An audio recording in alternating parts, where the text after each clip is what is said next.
வந்து அவ்வளோ பிரமாதமாக இருந்தது. ரீசெண்டாக அப்படி ஒரு லைன்ஸை வந்து எந்த பாட்டுலையும் கேட்டதா ஞாபகம் இல்லை. தமிழர் வாழ்வியல் எல்லா விஷயமே ரொம்ப அழகாக சொல்லியிருந்தீங்க. பிரமிப்பாக இருந்தது. உங்கள் கவிதை தெரியும். இந்த பாட்டு வேற லெவலில் இருந்தது. பாராட்டுக்கள் சார். ரொம்ப நன்றி, ரொம்ப நன்றி சந்தித் சார். ஏன்னா இந்த பாட்டு உண்மையிலுமே இந்த படத்தில் எங்கள் டீமில் எல்லாருக்கும் பிடிச்ச பாட்டு. ஆனால் இந்த பாட்டுக்கு வந்து பார்த்தீங்கன்னா பெரிய பாராட்டே வரல. அது சில நேரம் அப்படி ஆகிடும். நல்ல லிரிக்ஸ் வந்து மக்களால் பெருசாக சில நேரங்களில். ஆனால் நீங்கள் இப்போ முதல் முறையாக சொன்னது இது ஒரு துவக்கமாக இருக்கும் நான் நம்புகிறேன். நன்றி சார், நன்றி சார், நிச்சயம். ரொம்ப நன்றி, ரொம்ப நன்றி. பாவிஜி சார், உங்களோட பாடல்கள் எல்லாமே அழகாக இருக்கும். ஸோ இந்த படத்தில் நீங்கள் இயக்குற படத்துக்கு வந்து பாட்டு வரிகள் வந்து பார்த்து பார்த்து எழுதியிருக்கீங்க. அண்ட் ஞாபகங்கள் படத்தில் நடிச்சிங்க. அதன் பிறகு வந்து ஸ்ட்ராபெரி இந்த படத்தில் நடிச்சிருக்கீங்களா? ஏதாவது கேமியோ உண்டா? சும்மா ஒரு சின்ன ரோல் நடிச்சிருக்கேன். ஓகே, அது ஒரு சர்ப்ரைஸாக இருக்கட்டும். சூப்பர். ஜீவா, உங்களுக்கு சுந்தர் சி லாரன்ஸ் மாஸ்லாம் எப்படி பேய் வச்சு நிறைய படங்கள் பண்ணுறாங்க? ஏன்னா தமிழ் சினிமாவில் 100 crore கிளப் மாதிரி இப்போ பேய் கிளப்பில் அவங்களாம் இருக்காங்க, சுந்தர் சி லாரன்ஸ்லாம். இப்போ நீங்களும் ஜாயின் ஆகிட்டீங்க. வரிசையாக பேய் படங்கள் எதிர்பார்க்கலாமா? ஃபஸ்ட்டு 100 கோடி கலெக்ட் ஆகட்டும், அதுக்கப்புறம் நம்ம நிச்சயமாக அதே மாதிரி வரிசையாக நிறைய படங்கள் பண்ணுவோம். தேங்க்யூ. அங்கே யாரும் நடக்காதீங்க. ஆமாம் சார்.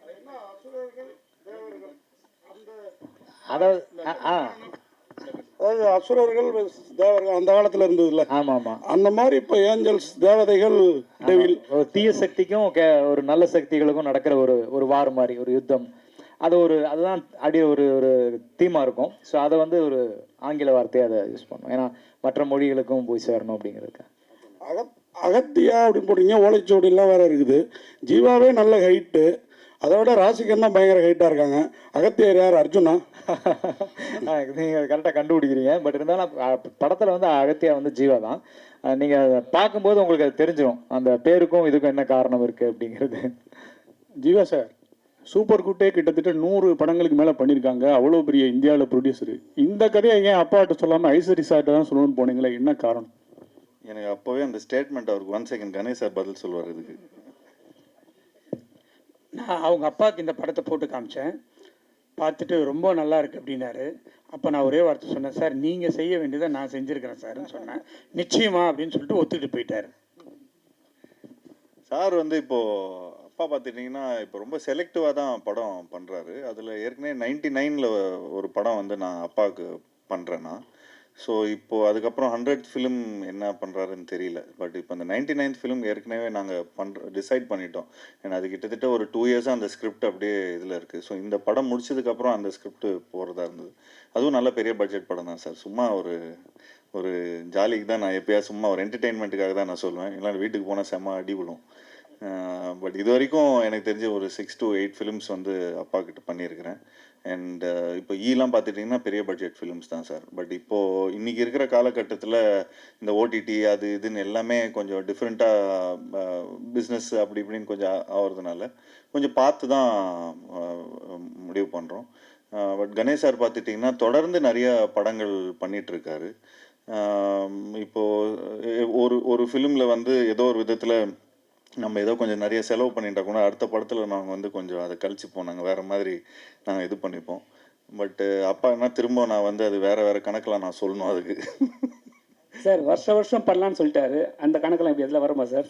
நிச்சயமாக சார். இது வந்து இது வந்து நாங்கள் பிஸ்னஸாக பண்ணல. இப்போ ஆக்சுவலி பார்த்துட்டிங்கன்னா கணேஷ் சார் வந்து அவருக்கு எவ்வளோ பிஸ்னஸ் இருக்குது, எவ்வளோ விஷயங்கள் இருக்குது. அதே மாதிரி எங்ககிட்டயும் ஒரு ப்ரொடக்ஷன் கம்பெனி இருக்குது. பட் ஒரு பேஷனாக தான் இது ஒரு விஷயத்த பண்ணுறோம். ஸோ இன்றைக்கி இப்போ பாவிஜய் சார் வந்து அவரோட ட்ரீம்ஸ் வந்து எல்லா விதத்துலேயும் வேறு ஏதோ ப்ரொடக்ஷன் கிட்ட எடுத்துகிட்டு போகாமல் ஒரு நல்ல ஒரு ப்ரொடக்ஷனுக்கு வந்தால் அவரோட ட்ரீம்ஸ் ஃபார்வர்ட் போகும். ஸோ அந்த மாதிரி தான் நான் வந்து கொஞ்சம் புது டைரக்டர்ஸ், அது இல்லாமல் ஒன் ஃபிலிம் பண்ண டைரக்டர்ஸ் எல்லாமே கணேஷ் சார்கிட்ட எடுத்துகிட்டு வருவேன். அண்ட் அது இல்லாமல் அவங்கக்கிட்ட நிறைய ஒரு தொடர்ந்து படங்கள் பண்ணிகிட்டே வந்துட்டு இருக்கிறாங்க. ஸோ அந்த தியேட்டர்ஸ் அந்த இது.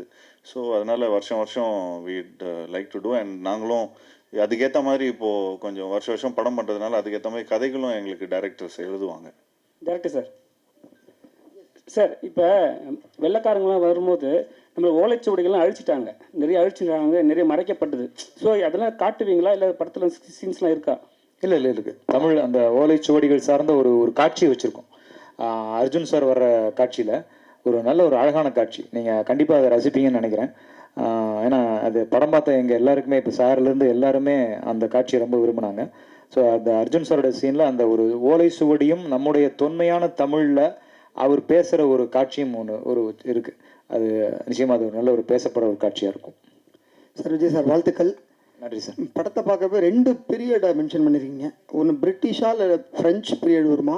ஃப்ரெஞ்சு தான். அர்ஜுனுக்கும் ஜீவாக்கும் கனெக்ஷன் ஏதாவது இருக்குமா? இருக்கு கதையில் கனெக்ஷன் இருக்குது. 2 பேருக்கும் ஒரு தொடர்பு இருக்கும். அது என்னங்கிறத நம்ம ஸ்க்ரீன் பிளேவாக சொல்லுவோம். என்னவா வர்றாரு சார் கேரக்டர்?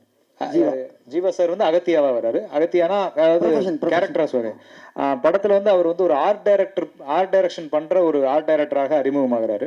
ஸோ அதுல இருந்து அவர் ஆரம்பிக்கிற தொழில இருந்து அவருக்கு ஒரு சின்ன ஒரு ஸ்பார்க் கிடைக்குது.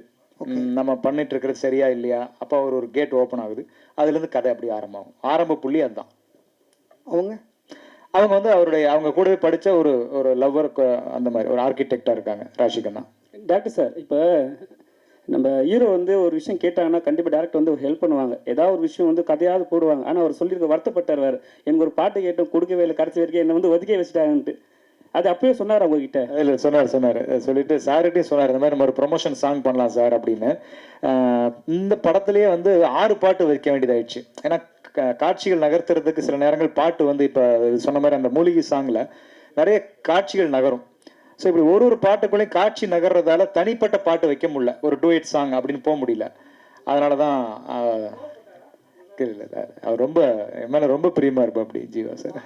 சார் விஜய் சார் வாழ்த்துக்கள் சார். நன்றி சார். எங்கே sir? Sir Mani sir. Sir Jayachandran sir. Sir இந்த வழக்கமாக அந்த பேய் படங்கள் அப்படின்னா ரொம்ப டார்க்காக தான் இருக்கும் படங்கள், சீன்ஸ் எல்லாம். மற்ற இந்த படத்தை பொறுத்தவரையிலும் ஆரம்பத்துலேருந்து ரொம்ப பிரைட்டாக கலர்ஃபுல்லாக இருக்குது. அதுக்கு என்ன காரணம் சார்? அதுக்கு காரணம் வந்து டிஓபி பதி தான். இந்த படத்துக்காக அவர் ரொம்ப ஒர்க் பண்ணி நல்லா வரணும், எல்லாரையும் ரொம்ப அழகாக காமிக்கணும்.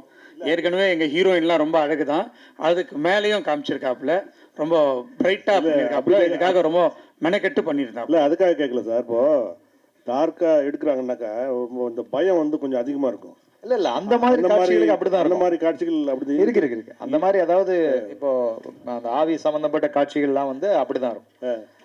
நம்ம மேக்ஸிமம் ட்ரெய்லர் அந்த ஷாட் ரொம்ப இருட்டா இருக்கும்னு போடல. ஆமா, நீங்க படமா பார்க்கும்போது அந்த காட்சிகளுக்கான லைட்டிங்கோ அது அந்த மாதிரி தான் இருக்கும் சார். அப்புறம் ஜீவா சொல்லுங்க சார். சார் அது நீங்க கேட்டீங்களா நல்லா பிரைட்டா இருக்கணும்னு. கொஞ்சம் குழந்தைங்கலாம் கொஞ்சம் பயப்படாம இருக்கிறதுக்காக கொஞ்சம் ஒரு PG-13 ஃபிலிம் சார். டார்க்கா பண்ணிட்டு அப்புறம் A சர்டிஃபிகேட் கொடுத்துருவாங்க. அப்புறம் நீங்க மட்டும் தான் வருவீங்க படத்துக்கு. அப்புறம் ஜீவா சார், அப்புறம் உங்ககிட்ட இன்னொரு கேள்வி. ஆமா சார், நீங்க வந்து அவர் தான் ரொம்ப நேரமா ராசி மேம் கேக்குறாங்க, யாரு கேள்வி கேக்குறாங்கன்னே தெரியல. ஸோ அப்புறம் சார் இந்த உங்க படத்துல வந்து 100வது படமா வந்து விஜய் தான் நடிப்பாரு அப்படின்னு சொல்லிட்டு நீங்க இது நான் சொல்லிட்டேன்னா இதுதான் சொல்லிட்டேன்னா இப்போ இதுதான் ஹெட்லைன்ஸா இருக்கும். இல்ல அது சொல்லிருக்கீங்க. ஆனா 100வது படம் என்ன எடுக்கிறாங்க தெரியல. அப்பா தெரியல சார், தெரியல சார். அதான் கொஞ்சம் அவர் வந்து கடைசி படம் அறிவிச்சிட்டாரு, அதனால தான் கேட்டேன். அப்படியா சார்? தெரியல சார், நான் எனக்கு இந்த நியூஸ். பட் ஏதாவது மிரக்கல் நடந்தாலும் நடக்கும்னு நினைக்கிறேன். Director sir, hello director sir, இந்த படத்தோட மூளை வந்து திருமூலர்லேருந்து எடுத்தீங்களா? ஒன்று, சித்த வைத்தியத்தை எந்த விதத்தில் இதை கொண்டு வரீங்க சார்? சார் அது கதை, அது ஒரு அந்த கதையோடைய லைனில் இருக்கும். அது இப்போ அதை நம்ம அதில் பதிலாக சொன்னோம்னு வைங்களேன், அப்போ உங்களுக்கு படம் ஃபஸ்ட்டு 27ஆம் தேதி பார்க்கும்போது அவருடைய சுவாரஸ்யம் லைனாக சொன்னால் இது ஒன்று தான் சார். நம்மளுடைய மக்கள் தலைவர் எம்ஜிஆர் பாட்டு தான் சார். என்ன வளம் இல்லை இந்த திருநாட்டில், ஏன் கையை ஏந்த வேண்டும் வெளிநாட்டில். இவ்வளோதான் சார் இதனுடைய ஒன்லைனு. சார் ஒரு அந்த அவர் நீங்கள் கேட்குறது புரியுது. உங்களுக்கு மட்டும் எக்ஸ்க்ளூசிவாக 27 ஈவினிங் இங்கே காமிச்சிடணும் சார். ஜீவா சார், நீங்கள் ஒரு ப்ரொடியூசரோட பையங்கிறதுனால தான் அடுத்த படம் நான் காசு இல்லாமல் கூட பண்ணுவேன் அப்படின்னு சாருக்காக சொன்னீங்களா? இல்லை செலவு ஜாஸ்தி ஆகிடுச்சு. ஏன்னா உங்கள் நண்பர்களும் நிறைய ஹீரோக்கள் இருக்காங்க உங்கள் சேம் செட்டு, எல்லாரும் அப்படி ஒத்துப்பாங்களா இல்லை உங்கள் பெருந்தன்மையான குணமா? இல்லை சார், இது வந்து எங்கள் அப்பா எங்களுக்கு சொல்லி கொடுத்தது. சாதாரணமாக இப்போ பாருங்களேன், இப்போ இந்த மாதிரி நான் ஏதோ சம்பளமே கேட்டேன்னு வச்சுங்களேன், சார் எனக்கு இவ்வளோ கோடி கொடுங்க அவ்வளோ கோடிங்க கொடுங்கன்னா ஸ்ட்ரைட்டாக எங்கள் அப்பா சாருக்கு ஃபோன் பண்ணிவிடு, அதெல்லாம் அவனுக்கு அவ்வளோ கொடுக்காதீங்கன்னு சொல்லிவிடுவாங்க. நீங்கள் படத்தில் செலவு பண்ணுங்கள், நல்ல புது டைரக்டரை போடுங்க, அண்டு ப்ராடக்ட்டுக்கு வந்து நீங்கள் முக்கியத்துவம் கொடுங்க. அப்புறம் அது வந்து நல்லா பிஸ்னஸ் ஆனதுக்கப்புறம் அதுக்கப்புறம் அடுத்த படத்தில் திரும்ப அதே இன்வெஸ்ட்மெண்ட்டை நீங்கள் வந்து இன்னும் நல்ல பிரம்மாண்டமான படம் ஆகிடுங்க அப்படின்னு தான் சொல்லுவார். அதுதான் அப்பாவோட சீக்ரெட்டு. அதனால தான் நிறைய ஃபிலிம்ஸ் எடுக்க முடிஞ்சுது. சார் ப்ரொடியூசர் சார், இது இந்த படத்துக்கு அப்பாற்பட்ட கேள்வி, ஆனால் நீங்கள் சம்மந்தப்பட்ட கேள்வி. இன்னைக்கு வந்து டிராகான்னு சொல்லி அவ்வளோ பெரிய ஜெயிச்சிருக்கிறாப்புல உங்கள் ஹீரோ, அதாவது உங்கள் டைரக்டர். அவருக்கு ஏஜிஎஸ் 2 படம் அவரை யூஸ் பண்ணிடுச்சு. நீங்கள் தான் அவருக்கு வாய்ப்பு பெருசாக கொடுத்தது டைரக்டராக. அவரை ஹீரோவாக டைரக்டராக ஒரு முயற்சி நடந்ததாக கேள்விப்பட்டோம். அது நடக்குதா? நடந்துட்டு இருக்கு. விஜய் சார்,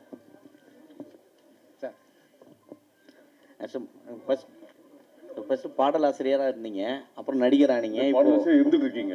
இருந்துட்டு இருக்கீங்க. நீங்கள் நான் பேசணும்ல வந்துட்டாருல்ல, பாடலாசிரியர் இருந்துட்டு இருக்கீங்க, இயக்குனராக வந்துட்டீங்க, நடிகராகவும் இருந்தீங்க.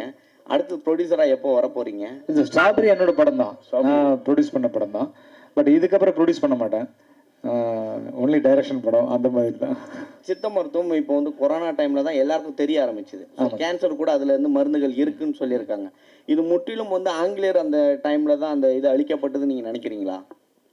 இல்லை சார், அவங்க யாரும் நம்மளை அழிக்கவே இல்லை சார். அழிக்க வந்தவங்கள்ட்ட நம்ம தான் பறி கொடுத்தோம்.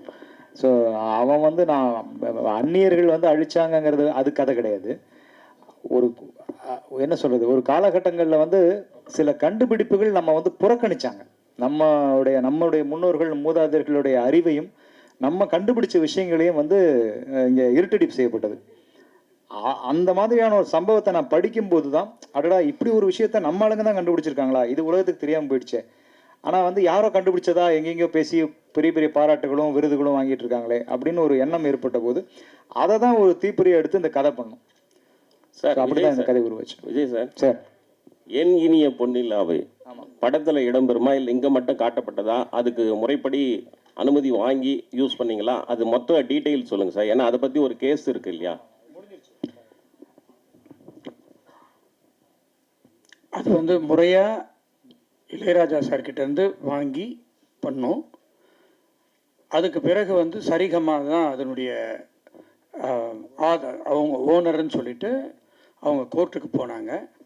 கோர்ட்டுக்கு போயிட்டு கோர்ட்டில் கேஸ் நடந்துட்டு இருக்கும்போது நாங்கள் சரிகம்மா கிட்ட பேசி அவங்களுக்கு தேவையான பணத்தை கொடுத்து அதை வாங்கியாச்சு. இப்போது தேட்டரில் என் இனிய பொன்னிலாவை நீங்கள் பார்க்கலாம். சார், தமிழில் மாத்திரமில்லை, இந்தியா லெவலில் அதிக படங்களை தயாரிக்கிறது வந்து வேல்ஸாக இருக்குது. ஆனால் சமீப கால தமிழ் சினிமா வந்து போன வருஷம் 7 படம் 6 படம் தான் ஓடி இருக்காங்க. இந்த வருஷம் கம்மி, ஓடிடி விற்கல, சேட்டலைட் விற்கல, நிறைய பிரச்சனை. கேரளாவில் வந்து ஸ்ட்ரைக் அப்படிலாம் இருக்குது. ஒரு தயாரிப்பாளராக சொல்லுங்கள், தமிழ் சினிமா எப்படி இருக்குது, என்னென்ன சவால்களை ரொம்ப சந்திக்குங்க, என்னென்ன பிரச்சனைகள்? தமிழ் சினிமா வந்து நல்ல முறையில் கரெக்டாக பண்ணால் நல்லா வரும். அதை சிலர் வந்து தவறாக பண்ணிடுறாங்க, அதனால் மாட்டிக்கிறாங்க. அதை வந்து கரெக்டாக ஒரு சினிமாவாக எடுத்து பார்த்து பண்ணாக்கா நிச்சயமாக வெற்றி படும். நமக்கு ரொம்ப முக்கியம் வந்து கண்டென்ட் தான். கண்டென்ட் நல்லா இருந்தால் நிச்சயமாக அது வெற்றி பெறும். சார் VTV 2 எப்போ எதிர்பார்க்கலாம்? VTV 2 இப்போதைக்கு இல்லை. பிடிகே பார்ட் 2 தான் இப்போதைக்கு இல்லை. ஏன்னா வேற நிறைய பார்ட் 2 இருக்கு. அதை கூடிய விரைவில் அனௌன்ஸ் பண்ணுவோம்.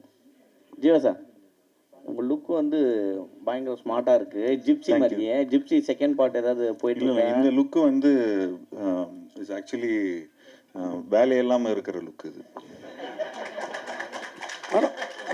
ராசிகண்ணா மேம், நல்லா நீங்கள் பார்க்குறதுக்கு ஹாலிவுட் ஹீரோயின் மாதிரி இருக்கீங்க.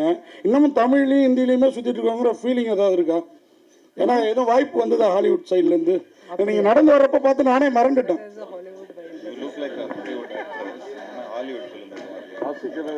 வரலையே சார், நான் வெயிட் பண்ணுறேன்.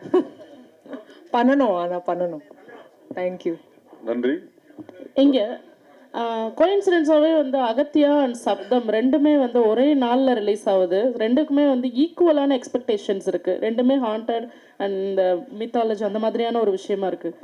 ஸோ இது யோசிச்சிங்களா? இதை பற்றி எதுவும் போயிட்டுருக்கா உங்களோட தாட் ப்ராசஸ் எதுவும்? யார்கிட்ட? Any one can answer. நானா சார், 2 படமும் ஜெயிக்கட்டுங்க. 2 படமும் ஜெயிக்கட்டும். அவரு நல்ல டைரக்டர் வந்து அறிவழகன் அவர் ஈரம்னு ஒரு படம் எடுத்திருந்தார். ஸோ நிச்சயமாக ஒரு டெக்னிக்கலாக நிறையா எடுத்திருப்பார். அண்ட் நிச்சயமாக 2 படமும் ஜெயிக்கட்டும். அண்ட் ஸோ எங்கள் படம் இன்னும் கொஞ்சம் நல்லா கலெக்ஷன் பண்ணணும்னு வேண்டிக்கிறோம். அப்பா விஜய் சார், ஆக்சுவலி இந்த படத்தோட அந்த ட்ரெய்லர்லேயே நிறைய விஷயங்கள் வந்து சொல்கிற மாதிரி இருந்துச்சு. நீங்கள் இதுக்கு இன்ஸ்பிரேஷனாக ஏதாவது புக் இருக்கா, இல்லை இல்லை இப்போ சொல்லனாலும் ஓகே, எனிதிங் ரொம்ப இம்பார்ட்டண்டான புக் பிஹைண்டில் இருக்கா? இல்லை, இப்போ சார் ஒருத்தர் கேட்ட மாதிரி தான், இது திருமூலர் சம்மந்தப்பட்ட விஷயமானு கேட்டாங்க இல்லையா? அந்த மாதிரி நம்ம முன்னோர்கள் எழுதினது தான். திருமூலரும் அருணகிரிநாதர் எழுதின சில புத்தகங்கள், அதில் இருக்கிற குறிப்புகள். ஸோ இதுதான், இதை வச்சு தான் நம்ம அதை உருவாக்குனது. தீபக் சார், அவருக்கு ஒரு கேள்வி சார். சினிமாட்டோகிராஃபி வந்து ரொம்ப ட்ரீமியாக இருக்குது, நிறைய லேயர்ஸ் இருக்கிற மாதிரி இருக்குது. என்ன சவால் இருந்தது உங்களுக்கு இந்த படத்தோட சினிமாட்டோகிராஃபியில்? ஆக்சுவலாக எனக்கு என்னென்னா சார், நம்ம நிறைய படம் பீரியட் பார்த்துருப்போம். நானே வந்து ரெஃபரன்ஸ்க்கு நிறைய பீரியட் ஃபிலிம்ஸ்லாம் நம்ம தமிழ் படங்கள்லையும் வந்திருக்கோம், இங்கிலீஷ்லேயும் வந்திருக்கோம். எனக்கு இதில் ஆக்சுவலாக டோனெல்லாம் ஒர்க் பண்ணணும்னு சொல்லிட்டு நாங்கள் ரொம்ப பேஸ்லேருந்தே ரொம்ப டிசிப்ளினாக நம்ம நிறைய கலர்ஸ் அவாய்ட் பண்ணிடலாம்னு சொல்லிட்டு பீரியட் போர்ஷன்லாம் நாங்கள் மோஸ்ட் ஆஃப் ப்ளூவை டோட்டலாக கட் பண்ணிட்டோம் சார். அதனால தான் எனக்கு ஃபைனலாக டோன் பண்ணும்போது ஒரு டிஃப்ரெண்ட்டான ஒரு லுக்கு கொடுக்க முடிஞ்சது பீரியட் போர்ஷனில். இன்னொன்று வந்து நிறைய ப்ளூ மேட்டில் ஷூட் பண்ணோம். ப்ளூ மேட்னா நம்ம ஜஸ்ட்டு ப்ளூ மேட்டில் ஷூட் பண்ணிவிட்டு அப்படியே நம்ம போஸ்ட்டில் கொடுத்துட்டா ஒரு பேக்ரவுண்ட் வச்சுருவாங்க, அப்படி கிடையாது. நம்ம வந்து டோட்டலாக அந்த பேக்ரவுண்டில் இந்த எண்டு லேயர் வரைக்கும் என்ன வருதுன்ட்டு ரீட் பண்ணிவிட்டு இங்கே ஃபோர்க்ரவுண்ட் லைட் பண்ணால் தான் நம்மளுக்கு வந்து நாளைக்கு அந்த அந்த ப்ளூ மேட்டை நம்ம ரீப்ளேஸ் பண்ணும்போது அந்த லைவ்னஸ் கிடைக்கும். அது கன்ஃபார்மாக இந்த படத்தில் நம்ம வந்து ஆடியன்ஸாக ஒரு விஷுவலாக ஒரு 100% ஒரு விஷுவல் ட்ரீட்டாக இருக்கும். அதே மாதிரி சார் ஒருத்தர் கேட்டார், ரொம்ப பிரைட்டாக இருந்ததுன்னு சொல்லிட்டு. ஹாரர் சீக்வன்ஸ் ஃபுல்லாகவே ரொம்ப ஹாண்டடாக தான் இருக்கும், ரொம்ப டார்க் அது மாதிரி தான் இருக்கும். நாங்கள் எதுவுமே அதை இப்போ நீங்கள் பார்த்து இதில் ரிவீல் பண்ணல. நீங்கள் 27 படம் பார்க்கும்போது உங்களுக்கு அந்த ஒரு ஃபீல் இருக்கும் சார் கண்டிப்பாக. ஜியோ சார், இல்லை வேலை வெட்டியே இல்லைன்றீங்க, லுக்கு சூப்பராக வருதுன்னு சொன்னீங்க. கதை சொல்கிறதுக்கு யாரும் வரது இல்லையா உங்ககிட்ட? ஆமாம், கதை சொல்கிறதுக்கு வருது. அப்படிலாம் இல்லைங்க. ஏன் கதை சொல்கிறதுக்கு வரது இல்லை, ஏன் சொல்ல மாட்டாங்க? இவ்வளோ டைரக்டர்ஸ் வந்து இன்ட்ரடியூஸ் பண்ணியிருக்கிறோம். எனக்கு தெரிஞ்சு எந்த ஆக்டரும் வந்து இவ்வளோ புது டைரக்டர்ஸோட ஒர்க் பண்ணதில்லை. ஐ திங்க் அந்த பெருமை எனக்கு தான் போய் சேரும். அண்ட் நிச்சயமாக நான் இப்போது நம்ம பிளாக் படத்தோட டைரக்டரோட ஒரு படம் பண்ணுறோம். அதுவும் கூடிய சீக்கிரம் அனௌன்ஸ்மெண்ட் வந்துடும். அண்ட் அது இல்லாமல் சூப்பர் குட்டுக்கு ஒரு படம் பண்ணுறோம். அண்ட் அது இல்லாமல் இன்னொரு ஃபிலிம் இப்போது நாங்கள் வந்து ரிலீஸ் ஆகணும், ஒரு காமெடி படம் பண்ணி. நானும் ஒரு டைரக்டர் அமைச்சிருக்கேன். ஆமாம், அவரும் ஒரு சந்தோஷம்னு ஒரு டைரக்டர் அமைச்சிருக்காரு. ஸோ இந்த படம்லாம் ரிலீஸ் ஆனதுக்கப்புறம், அந்த கலெக்ஷன்லாம் போனதுக்கப்புறம் அதுக்கு ஏற்ற மாதிரி, சரி பட்ஜெட்டுக்கு ஏற்ற மாதிரி நாங்கள் எங்களோட கதையை கேட்டு அது முடிவு பண்ணலான்னு இருக்கிறோம். ஓகே, என்னது இது? இல்லை அது சஸ்பென்ஸ். அது அனைவருக்கும் நன்றி, வணக்கம். தேங்க்யூ.